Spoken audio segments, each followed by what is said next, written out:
আইসিসির কোনো বৈশ্বিক টুর্নামেন্টের আগে সাধারণত অংশগ্রহণকারী দলের অধিনায়কদের জমকালো ফটো সেশন ও সাক্ষাৎকারের আয়োজন হয়ে থাকে। ভক্তরাও অপেক্ষায় থাকে এই বিশেষ ক্যাপ্টেন্স ইভেন্টের জন্য, কারণ একসঙ্গে এত অধিনায়ককে আর কোথাও দেখা যায় না বললেই চলে। তবে এবার সেই দৃশ্য দেখা যাবে না বহুল আকাঙ্ক্ষিত পাকিস্তান চ্যাম্পিয়ন্স ট্রফি 2025-এ। শুধু তাই নয়, থাকছে না কোনো উদ্বোধনী অনুষ্ঠানও। এমনই খবর দিয়েছে পাকিস্তানের বিভিন্ন সংবাদ মাধ্যম ও ক্রিকেট বিষয়ক ওয়েবসাইট ক্রিকবাজ।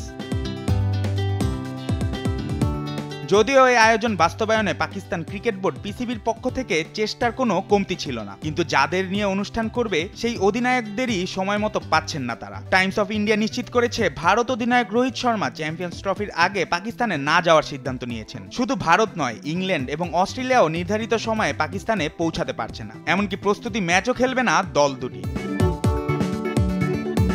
পাকিস্তানের সংবাদ মাধ্যম জিও সুপার জানিয়েছে ইংল্যান্ডের ভারত সফর এবং অস্ট্রেলিয়ার শ্রীলঙ্কা সিরিজ শেষ হওয়ার পর তারা বিশ্রামে থাকবে। ইংল্যান্ড 18 ফেব্রুয়ারি এবং অস্ট্রেলিয়া 19 ফেব্রুয়ারি পাকিস্তানে পৌঁছাবে, যেখানে টুর্নামেন্ট শুরুই হবে 19 ফেব্রুয়ারি। ফলে সময়ের অভাবে আইসিসি ও পিসিবি চাইলেও উদ্বোধনী অনুষ্ঠান আয়োজন সম্ভব হচ্ছে না।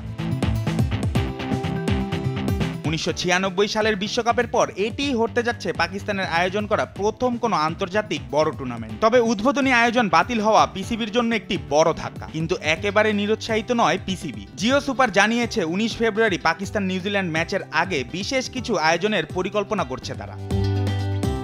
যদিও ভক্তদের জন্য অধিনায়কদের ফটো সেশন ও জমকালো উদ্বোধনী অনুষ্ঠান মিস করাটা হতাশার, তবে চ্যাম্পিয়ন্স ট্রফির মূল আকর্ষণ তো মাঠের লড়াই। ক্রিকেট প্রেমীদের চোখ থাকবে 19 ফেব্রুয়ারি পাকিস্তানের মাটিতে নতুন চ্যাম্পিয়ন্স ট্রফি অভিযানের দিকে। জুবায়ের নূর, স্পোর্টস ডেস্ক, দেশ টিভি।